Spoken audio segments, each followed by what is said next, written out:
bom? Estamos aqui com mais um episódio do podcast Saúde em Ação, o nosso projeto de extensão da Universidade Federal da Fronteira Sul.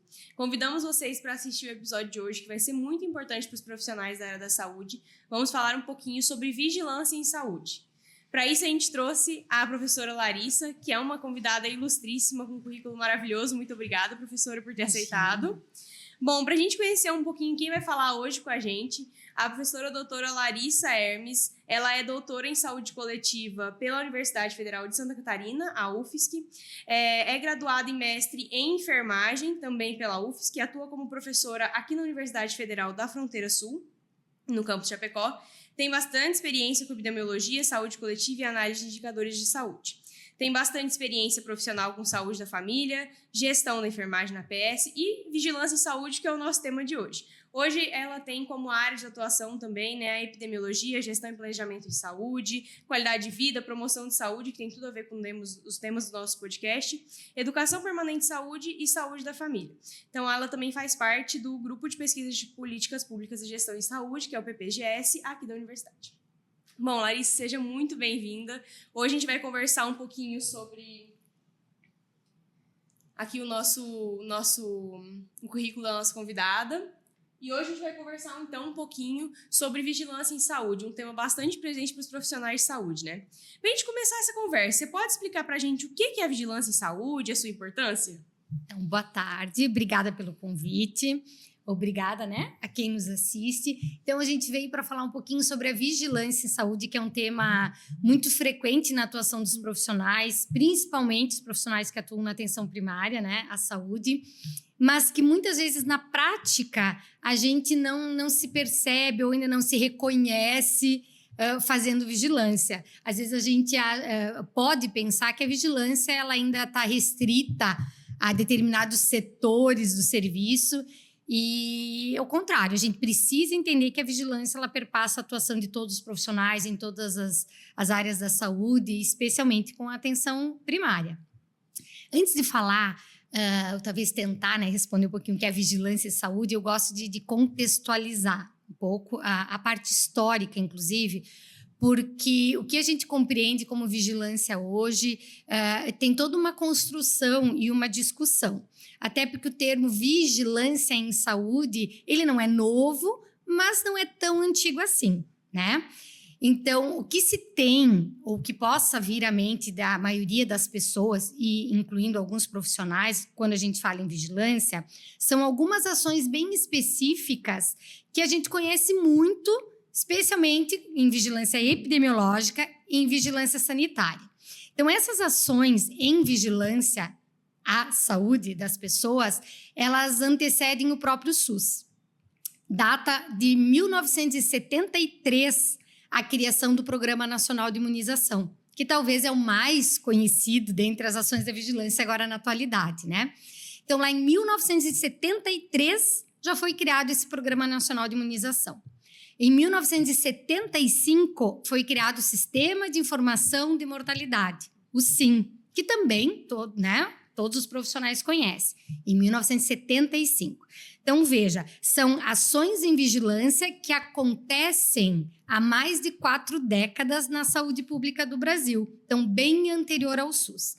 Claro que naquela época, essas ações elas eram bem pontuais, eram desenvolvidas pelos estados e basicamente focadas no controle das doenças transmissíveis, no caso das imunizações, E também voltado para análise da mortalidade, do que morriam, como morriam os brasileiros. Esses programas, esses sistemas, eles continuam até hoje cada vez mais desenvolvidos e têm um papel fundamental nas ações de vigilância e no planejamento em saúde da saúde pública no Brasil, Então, isso vem desde muito antes. A partir de 2004, que se cria que o Ministério da Saúde traz uma discussão, as ações de vigilância, mas com uma discussão, e que ele traz a primeira referência à vigilância em saúde. Até então, as ações, e muito fortemente vinculadas, se a gente procurar na literatura, se a gente for ler artigos e tal, muito vigilância epidemiológica.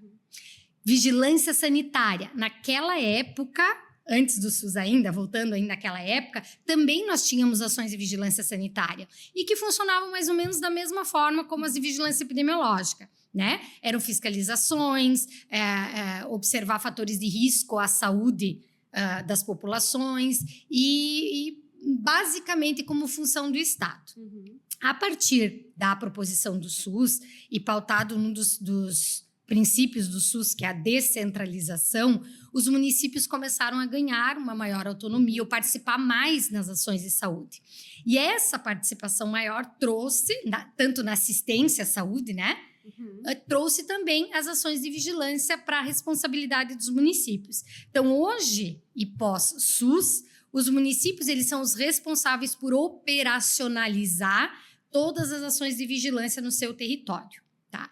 Então, a partir de 1999, que começou a se estruturar um pouco, isso já no âmbito do SUS, começaram a se estruturar as ações de vigilância, pensando ainda nas ações epidemiológica, vigilância sanitária e algumas referências à vigilância ambiental e à vigilância em saúde do trabalhador. E como eu disse, a partir de 2004 que veio esse termo, né? Vigilância em saúde. Então, o que o Ministério ele pensou quando ele trouxe vigilância em saúde, né? Ele pensou em chamar a atenção, especialmente dos profissionais, do serviço, do sistema, né, público de saúde, para pensar a vigilância ou as ações de vigilância de uma forma integrada, para que a vigilância em saúde, e aí teve a criação da Secretaria de Vigilância em Saúde e várias outras orientações do Ministério que, até hoje, né, que caminham nessa direção, de que as ações fossem pensadas de acordo com determinados territórios, que é um território município, um território de atuação de uma equipe de saúde da família, pensando a vigilância em saúde daquele território como um todo. Então, incluindo a detecção, o monitoramento de doenças transmissíveis, mas não apenas doenças transmissíveis. Aí entrou um olhar ali para as doenças crônicas não transmissíveis, a exemplo da hipertensão, do câncer, do diabetes. Não apenas doenças transmissíveis ou não transmissíveis, os agravos, violências, acidentes, né? Lesões, a influência do ambiente, né? Aí entra a vigilância ambiental, o ar, a água, na saúde da população, ou até em que medida o ambiente oferece risco à saúde da população, e os processos de trabalho também, né? Porque é relacionado aos processos de trabalho, aí entra a vigilância em saúde do trabalhador. Então, essa concepção, ou essa referência à vigilância em saúde, ela pretende abarcar todas essas ações dessas vigilâncias: epidemiológica, sanitária, ambiental e em saúde do trabalhador, que elas devem se articular para você pensar a vigilância à saúde como um todo, né? Um exemplo claro assim que a gente pode observar no dia a dia das equipes é a questão da própria dengue, que está agora, né, cada vez mais comum aqui nos nossos municípios, aqui, todo o Brasil, né, mas agora na nossa região, nos últimos anos, mais fortemente. Quando você tem uma atuação frente à dengue, você tem ali uma articulação de vigilância epidemiológica, com notificação, com detecção de caso, com controle, né, da vigilância ambiental, voltada a olhar para o ambiente. Em algumas situações, a vigilância sanitária tem que entrar junto também, né? Identificando alguns pontos de risco, fatores de risco à saúde da população relacionada à questão sanitária. Então, é esse movimento, é essa articulação que se espera pensando nesse maior, que é a vigilância em saúde.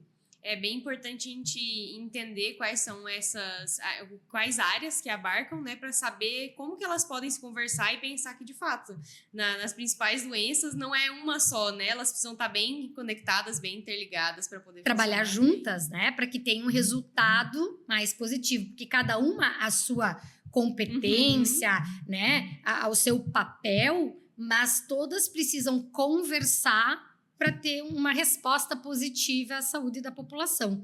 E não só a população individual pensando numa doença, mas a saúde coletiva, né? Sim. Pensando na transmissão, nas doenças transmissíveis, no ambiente, todo e qualquer fator de risco, determinante ou fator de risco à saúde da população. Você comentou um pouquinho pra gente que também cuida das doenças não transmissíveis, que hoje em dia a gente fala bastante, porque surgem bastante, né? Como diabetes, hipertensão. No caso dessas doenças, como que a vigilância atua? Como é que funciona? Então, nas últimas décadas tem se voltado muito fortemente olhar para as doenças não transmissíveis, né? Doenças crônicas não transmissíveis. O que, quando a gente dá aula, assim, conversa com os estudantes, a gente estuda, né? Pré-SUS, a evolução das políticas públicas de saúde. E a gente percebe que nas décadas passadas era muito forte a atuação do Estado no controle das doenças transmissíveis. Fiocruz, né? Vem dessa época. Porque eram as doenças que mais acometiam e matavam as pessoas naquela oportunidade. E doenças relacionadas à falta de saneamento básico, às questões básicas de higiene, ou ainda as grandes pestes, epidemias, né? Então, o olhar da vigilância e aquela época epidemiológica era muito voltado a isso.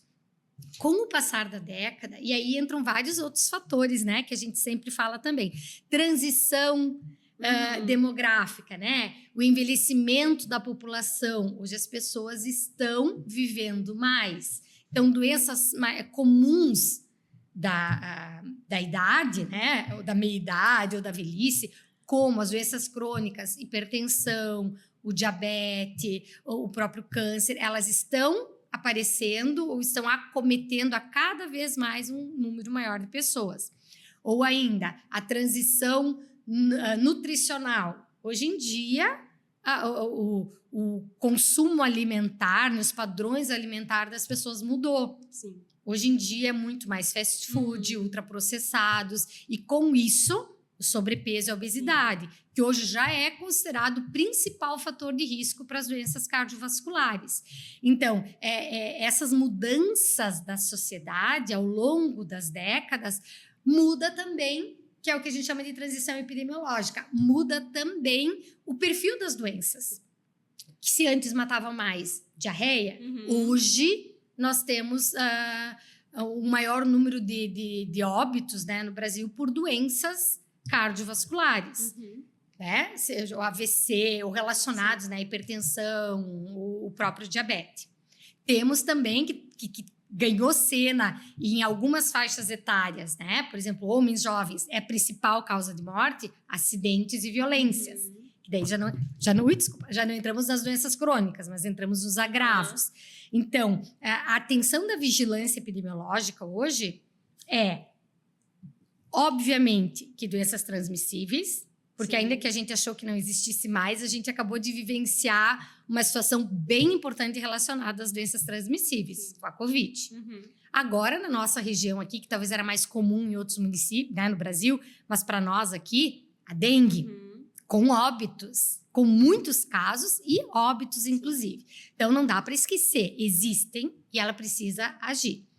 Mas, tanto quanto as transmissíveis, nós temos as não transmissíveis. Então, a vigilância ela passou também a olhar, a vigiar, né? A monitorar, a buscar conhecer a situação das doenças crônicas não transmissíveis. E aí a gente tem um destaque para hipertensão, o diabetes e os cânceres, né? Então, existe um ramo, uma área da vigilância que estuda ou que se dispõe, né, a trabalhar, a observar, especialmente a ocorrência, né, dessas doenças entre a população e os fatores de risco a essas doenças crônicas, que é o que a gente chama de DCNTs. Então, pesquisas, não sei se vocês já ouviram falar, Pesquisa Nacional de Saúde. São pesquisas que acontecem com uma certa frequência e que têm um objetivo de identificar, quando a gente vê naquelas reportagens, estima-se que tanto por cento da população brasileira tenha hipertensão, ou seja, diabético, a partir de pesquisas de saúde. Uma das metodologias é a Pesquisa Nacional de Saúde. Uma outra, e que levanta muito a questão dos fatores de risco, do estilo de vida da população, é o Vigitel. O próprio nome já diz, é a vigilância de doenças, de fatores de risco por inquérito telefônico. Então, uma metodologia utilizada pela vigilância epidemiológica para, através de inquérito telefônico, é uma metodologia toda refinada, toda muito detalhada, que permite, porque ela é aplicada, esse inquérito telefônico ele é aplicado somente às capitais, mas que permite você inferir esses resultados para a população brasileira. Então, o Vigitel ele tem uma ocorrência assim, anual, a cada 2 anos, ali nos tempos de pandemia, deu uma, né? Tudo foi voltado só para a pandemia, mas nós tivemos, por exemplo, agora o Vigitel 2023, que ele já nos trouxe resultados bem importantes, né? Então, nesse inquérito telefônico, eles questionam as pessoas sobre tabagismo, o consumo de bebida alcoólica, prática de atividade física, né? Ou a não prática, para identificar o sedentarismo, consumo alimentar, autopercepção de saúde. Então, são várias perguntas, é bem interessante que a partir dessa coleta dessas informações que se produzem dados em saúde, né? Prevalências e de acordo com, na população adulta, no caso Vigitel, e de acordo com regiões do país, de acordo com faixas etárias. Então, isso permite, acho que ali está a grande importância, talvez, desse trabalho todo, dessa vigilância toda para o sistema público, porque ele permite, a partir desses dados que geram essas informações, você pensar políticas públicas, pensar programas voltados a atacar aqueles fatores de risco, né? Aquelas situações que estão mais oferecendo maior risco à saúde das pessoas. Então, essa já é uma área que a vigilância também abraçou. E de fundamental importância, porque, de fato, é a principal causa de morbimortalidade no Brasil, né? As crônicas não transmissíveis. E elas estão bastante presentes no dia a dia. Quem é profissional de saúde atua, né? A gente sabe que estão muito presentes, então é bom a gente ir entendendo o que a vigilância pode fazer para poder contribuir, né? E uma dica, uma indicação. Esses relatórios todos, a exemplo do Vigitel 2023, eles estão disponíveis no site do Ministério. Só buscar. Né? É só buscar. Então, fica a dica ali, né, para os profissionais que estão nos assistindo, os gestores, baixar e dar uma olhada. Porque ele traz assim, por exemplo, o aumento da prevalência da obesidade entre adultos. E aí já alerta, e como eu disse, por regiões, aqui a gente vai ter as capitais, né? Mas ele já alerta para você pensar como isso está, e considerando a tua realidade, porque de cada município tem que ver a sua realidade, quanto isso pode estar impactando na saúde da tua população. O tabagismo, o sedentarismo. E, ao final, como anexo, ele traz, inclusive, um instrumento de coleta de dados, as perguntas que eles fazem. Então, é muito bacana para a gente conhecer como isso acontece. Sim, e depois poder até replicar, né? Isso conhecer. Mesmo. Agora mudando, sim, um pouquinho, mas acaba tudo convergindo, né, no mesmo ponto. Quando a gente fala de visitas domiciliares, né? A gente sabe que elas são uma ferramenta bem importante, bastante realizada pelos profissionais de saúde que estão ali atuando no serviço, e como que elas impactam na identificação de riscos e na promoção de saúde também com a comunidade? Então, a gente tem as visitas domiciliares, elas acontecem essencialmente, né, na atenção primária à saúde. Então, as equipes de saúde da família, todos os profissionais da equipe têm a visita domiciliar como uma atribuição, mas no dia a dia, na prática, a maior parte, ela acontece através dos agentes comunitários de saúde e os agentes de combate à endemia, que são integrantes da equipe da estratégia de saúde da família. Então, esses profissionais, eles estão dia a dia, de acordo com cada território, né, de atuação, na casa das pessoas, levando orientações, identificando e, vamos dizer, talvez vigiando, né? No bom sentido, no sentido de vigilância, a situação de saúde daquelas pessoas. Então, a visita domiciliar, através desses, especialmente desses profissionais, os agentes comunitários de saúde, os agentes de combate a endemias, ela é fundamental para que cada equipe de saúde da família, cada unidade básica, e a gente vai do micro para o macro, né? Cada região de um município, ou cada município, ela conheça, monitore a situação de saúde das pessoas do seu território. E além desse monitorar, porque nessas visitas domiciliares, por exemplo, o agente de saúde, o agente comunitário de endemias pode identificar diferentes situações que requer um encaminhamento dos outros profissionais da equipe em relação à vigilância. Por exemplo, você pode identificar alguma situação de violência, né? Pode identificar alguma situação, alguma queixa, alguma suspeita de alguma doença transmissível, naquele bate-papo, naquela visita habitual do agente comunitário de saúde. Você pode identificar, enfim, um risco daquele ambiente para a saúde daquela família, que pode estar relacionado a um risco de queda ou uma lesão, né? Porque que é um agravo. Enfim, várias situações que aqueles profissionais podem identificar a partir da visita. Ainda, o trabalho educativo. Toda orientação, toda educação que esses profissionais fazem, os agentes de combate a endemias levando as orientações sobre o cuidado com o terreno, né? Especialmente relacionado à dengue, mas quando você cuida do terreno, pensando no Aedes aegypti, né? em retirar lixo, recipientes e tal, você também está olhando para outros possíveis vetores, os ratos, baratas, aranhas, que também transmitem doenças, que também são de notificação ou de atenção da vigilância, que daí entra a vigilância epidemiológica, a sanitária, a ambiental. Então, é uma série de possibilidades que podem e devem acontecer nesse momento da visita, nesse estar na casa das pessoas. Então, isso é muito importante. Mas aí, o que a gente alerta para os profissionais, o que a gente traz, né? Que quando a gente vai fazer aquela visita, tentar colocar o óculos da vigilância em saúde, o óculos da atenção básica, então, você colocar o óculos, atenção básica, todo aquele acompanhamento do indicador, do monitoramento da gestante, da consulta pré-natal, e uma lente da vigilância em saúde olhando para todo esse contexto. Porque depois a gente vai conversar um pouquinho, essa integração, atenção básica e vigilância é essencial, é o que vai dar um up, né? Potencializar todo o resultado daquela equipe de saúde da família, né? No cuidado, na proteção à saúde daquela população. Agora a gente saindo um pouco desse ambiente mais familiar, assim, né? Da visita domiciliar, mas acaba também voltando, né? Porque todos esses cuidados depois serão feitos dentro do lar.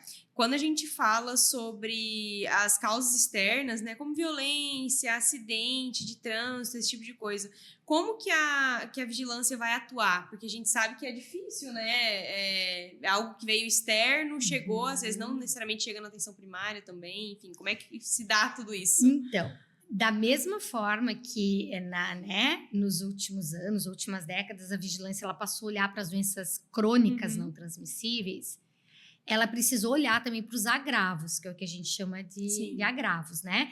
Que são os acidentes, violências interpessoais ou autoprovocadas, lesões por acidente de trânsito, por queda, por agressão. Então, é todo agente nocivo à saúde externo à pessoa, no caso, né? Que é um agravo. Intoxicações. Aqui na nossa região, a gente é uma região, né, de agricultura muito forte, isso é muito positivo. Mas tem uma questão também, né, do uso de agrotóxicos. Então, é comum a gente observar notificações de acidentes de trabalho, de intoxicações por agrotóxicos, né, por outros agentes relacionados ao processo de trabalho. Então, na medida em que os acidentes, as violências, começam também a ganhar cena, eu digo ali no gráfico de morbimortalidade, né? A vigilância precisa olhar para aquilo também. Então, da mesma forma que com as doenças crônicas não transmissíveis, o olhar para os agravos ele começa a ser mais refinado. E mais ainda na última década, tá? Onde vem aumentando muito a morbimortalidade por essas causas, especialmente em populações mais jovens, né? Então, de onde a vigilância tira essas informações? Então, mais uma vez, a gente tem em todas as vigilâncias, mas na vigilância epidemiológica, talvez que é muito mais conhecido, os sistemas de informação em saúde. Então, na vigilância epidemiológica, a gente tem lá o SIM, que é o da mortalidade, tem o SINASC, que é do nascidos vivos, tem o SINAM, que é o sistema de informação das doenças e agravos de notificação compulsória, e tantos outros. Aí, no campo da saúde pública, a gente tem ainda o SIH, que é o sistema de informações hospitalares, SA, sistema de informações ambulatoriais, então tem uma série de. Agora, na atenção primária ou atenção básica, a gente tem ainda o ESUS, o ESUS-AB, que é tido por alguns autores, inclusive, com o maior banco de dados em saúde e informações do mundo, porque são todos os brasileiros, né? Os milhões de brasileiros, todos, ou grande maioria deles, com os seus dados em um sistema de informação, o SUS-AB.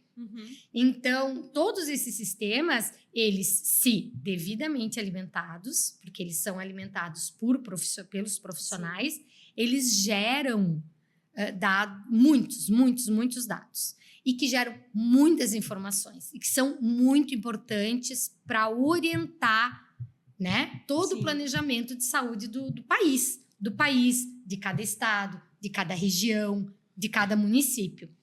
Então, os agravos, por exemplo, as vigilâncias, acidentes de trabalho e vigilância doméstica, são considerados agravos de notificação compulsória. Então, quando diante de alguma situação relacionada ao acidente de trabalho, relacionada à violência, é de obrigação dos profissionais de saúde notificar. Essa notificação, ela é inserida no SINAM. Então, os relatórios do SINAM voltados às violências, acidentes de trabalho, ali você já tem um dado bem importante. Acidentes de trânsito, lesões, né, por queda, né?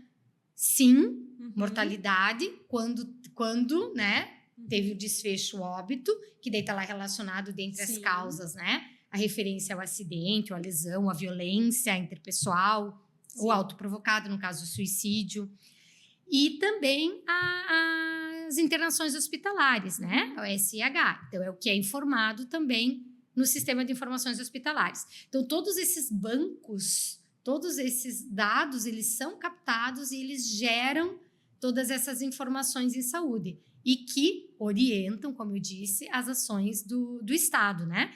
Aí cabe à União pensar como um todo, pensar políticas públicas, pensar programas de saúde, priorizar algumas linhas, né, para atuação. A gente teve, não tão recente, mas na oportunidade da Política Nacional de Promoção da Saúde, ela teve um foco bem importante na atividade física e na alimentação saudável, né? Entre outros, o tabagismo também, né? O combate ao tabagismo. Mas, então, foram ações que foram respostas a partir de um trabalho de monitoramento dos fatores de risco, de identificação do aumento, né, da incidência desses entre a população e o alerta para pensar algo para reduzir essa situação, ou esses riscos, né, à saúde. A gente pensa assim, né, que como profissionais de saúde é sempre bastante importante estar atento a esses dados. A gente sabe que é difícil conseguir olhar tudo com aquele tempo, e até porque são tantos dados que muita coisa.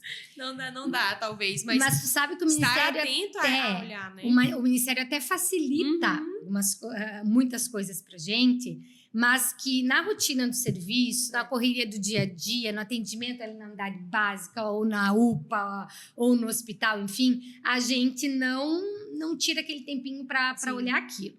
E assim é fato, né? Mas, por exemplo, em 2010, o Ministério da Saúde, ele lançou um documento que era o plano de enfrentamento das doenças crônicas não transmissíveis. 2011, 22, se não me engano. O lapso do ano ali, 1 ou 2 anos, mas 2011, 22, se eu não me engano. Então, nesse plano, o próprio nome já diz, Plano de Enfrentamento às Doenças Crônicas. Ele lá em 2010, a partir de dados de pesquisas, de Vigitel, de 2009, né? Ele observou que alguns fatores de risco aumentaram na última década. Ele elaborou um plano de enfrentamento. Nesse plano de enfrentamento, ele observa como está a situação atual da obesidade, por exemplo, do tabagismo. A situação atual do tabagismo e o que se espera como meta, né? Lá em 2022. E aí, para isso, obviamente, que no caso do tabagismo é uma redução. Por exemplo, reduzir 10% a prevalência do consumo do tabaco entre adultos. E aí ele traz, além de ele trazer esta informação com figurinhas, muito didático, ele traz um outro capítulo do plano, várias estratégias de como ele vai fazer isso. Proibir a propaganda do cigarro, coibir, promover a capacitação e educação permanente para os profissionais para abordagem, instituir o programa de combate ao tabagismo com oferta do adesivo, dos chicletes. Então, ele traz uma série de estratégias que ele vai, ao longo daquela década, financiar, promover, trazer, porque o município vai pegar aquilo e vai fazer tudo sozinho. O município muitas vezes não tem recursos. E quando a gente fala recurso, não é só recurso financeiro, que tudo envolve recurso financeiro, mas muitas vezes é recurso de profissionais, estruturas, né, para dar conta daquilo tudo. Então, o próprio ministério vai, ao longo daquela década, instituindo programas, promovendo recursos para viabilizar aquelas estratégias. Mas a coisa é tão preocupante em relação às doenças crônicas e aos agravos, né? Que antes mesmo de findar este plano 22, porque normalmente tu lá em 22, daí tu vai lá, revisita, vê o que atingiu, não atingiu, e daí tu pensa as metas agora para a próxima década. Antes mesmo de chegar lá em 22, lá em 20, ele já viu que a coisa estava ruim, que algumas coisas melhoraram. A exemplo do tabagismo, a gente teve um sucesso, né?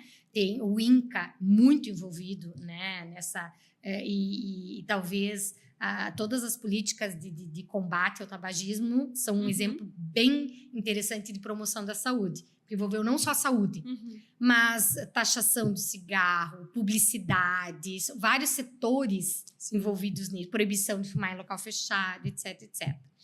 Então, teve um sucesso. Mas tantas outras teve insucesso, que ao invés de você reduzir, você inclusive aumentou, né? Sedentarismo, consumo de álcool, violência, etc. Então, lá em 2019, a partir dos dados lá, uma pesquisa em 2019, ele já revisitou o plano. E ele já revisitou, reorganizou e já trouxe um novo plano de enfrentamento. Daí agora ele traz plano de enfrentamento às doenças e agravos não transmissíveis. O que o outro era só doenças crônicas, agora é doenças e agravos não transmissíveis. Então ele já traz um outro olhar também para violências, né? Homicídios, suicídios, lesões, quedas, 2021, 2030.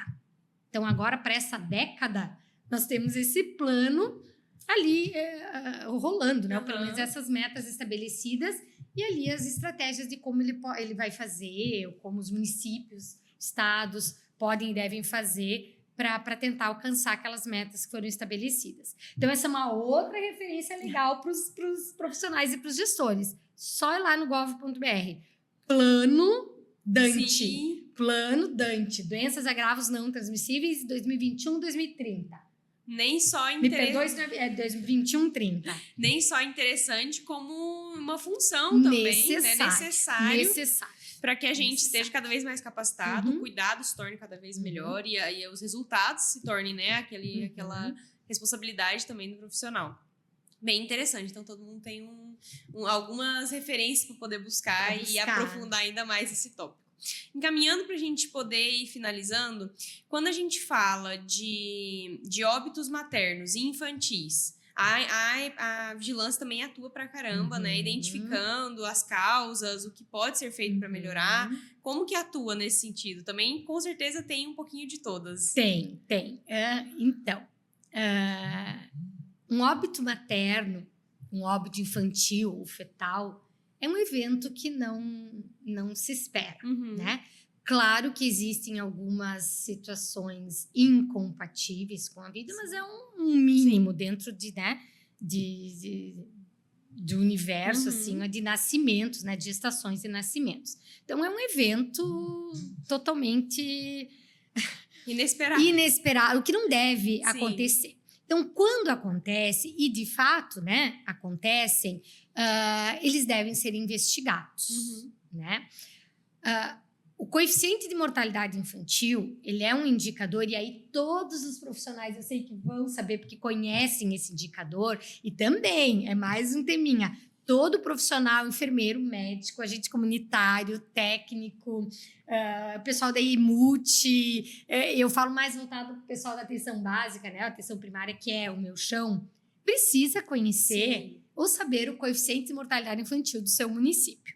Porque esse se não o principal, mas um dos principais indicadores de saúde daquele território, daquele município, tá? Porque dentro, não é só um número, naquele número estão refletidos todas as condições de vida e saúde daquela mãe ou daquela criança, toda a parte relacionada ao ambiente, ao acesso aos serviços, ao acesso à informação, enfim, ao atendimento pré-natal, durante, né, parto, puerpério, educação. Então, ele inclui muita coisa ali dentro daquele número, né?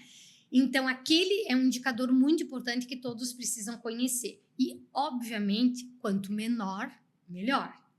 Preferencialmente, menor de 2 dígitos, sempre. Porque, claro que nós temos, como eu falei antes, alguns óbitos inevitáveis, né? Algumas situações, malformações incompatíveis com a vida e tal. Mas, grande maioria, são causas evitáveis e, em sendo evitáveis, devem ser evitadas. Então, todo óbito materno, infantil e fetal, ele é passível, ele deve ser um óbito de investigação epidemiológica.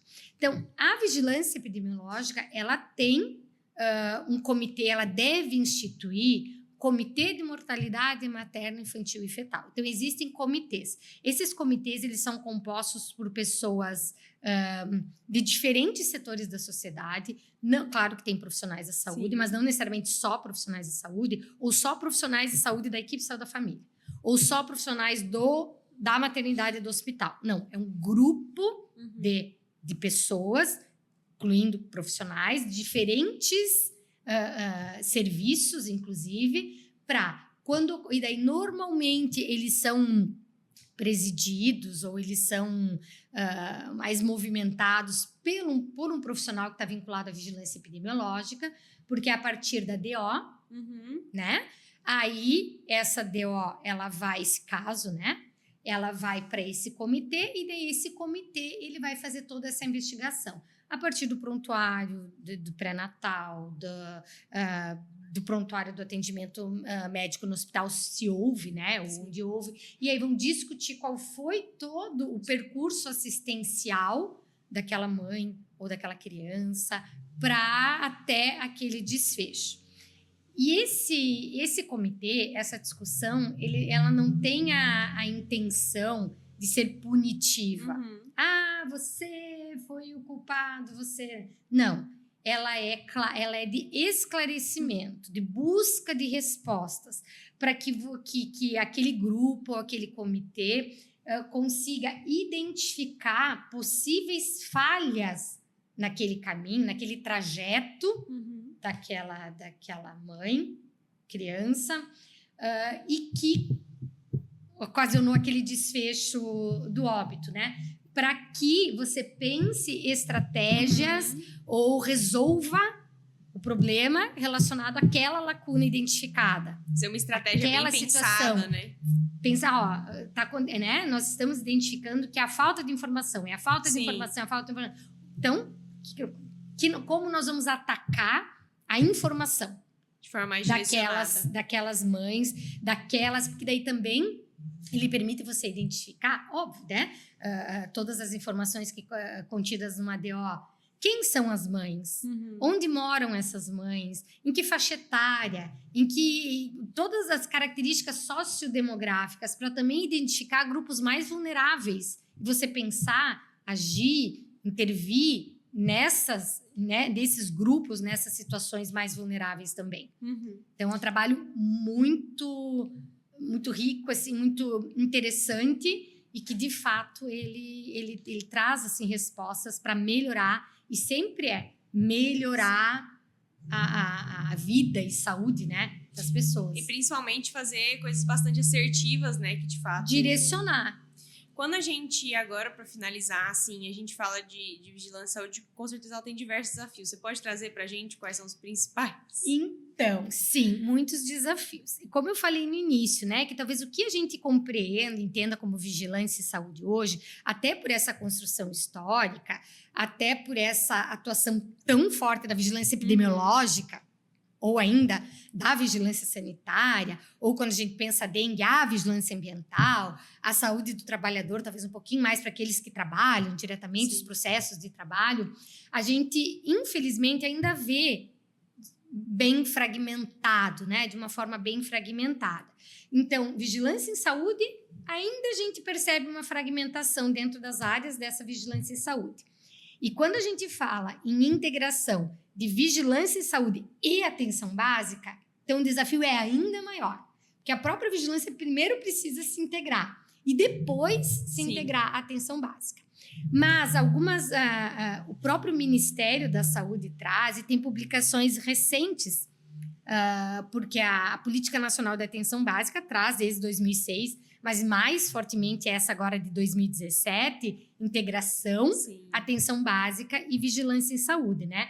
Ela traz para a atenção básica o óculos da vigilância, ou pelo menos a lente, né? Eu digo assim, uma das lentes da vigilância.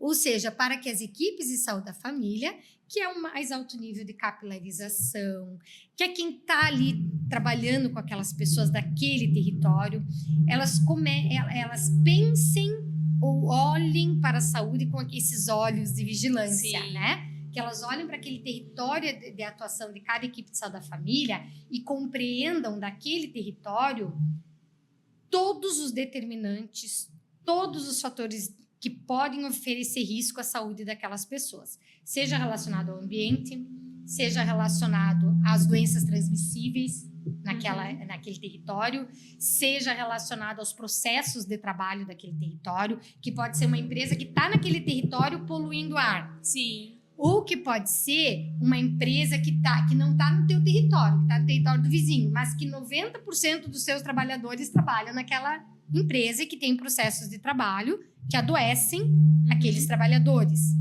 Ou ainda pensar o esgoto a céu aberto, a questão do saneamento, né, o aspecto sanitário daquele território. Então, um dos desafios é a gente trazer ou pensar essa integração, atenção básica e vigilância. É pensar tanto a vigilância, entender que ela deve se operacionalizar ali junto com as equipes de saúde da família, quanto as equipes de saúde da família, os profissionais das equipes, né, porque são sempre as pessoas que fazem, entender que eles fazem parte daquilo. Sim. Que é responsabilidade deles aquilo. E não simplesmente, eu tenho um caso de coqueluche aqui no meu território, chama a enfermeira da vigilância. Ou eu não sei. Ou a enfermeira da vigilância, não, eu que vou. A enfermeira de saúde da família, não não sabe, não vai. Então, essa aproximação ainda, essa integração de fato, ela é um desafio. Mas a gente já avançou muito. Já avançou muito em vários aspectos, vários sentidos da saúde pública no Brasil. E ainda temos muito a avançar. Então, eu tenho a certeza de que a gente vai. A gente vai construindo um passo de cada vez. Hoje, a gente já está bem mais articulado do que antes. E, no futuro breve, a gente estará muito mais. E os resultados vão aparecer. Sempre melhorando, né? Sempre melhorando. Bom, acho que hoje a gente sai desse episódio com, primeiro, muitas referências boas para consultar depois e dar uma olhadinha, porque tem muito dado interessante e como profissionais de saúde ou entusiastas da área da saúde, trabalhadores. Tem uma política nacional de vigilância em saúde também. Ela não é tão recente, se eu não me engano, é 2014. Se eu não me engano, 2014. Política Nacional de Vigilância em Saúde. Então, assim como a gente tem a PENAB, a gente aqui da atenção básica, né? Ou muitos, tem a PENAB que orienta o nosso trabalho.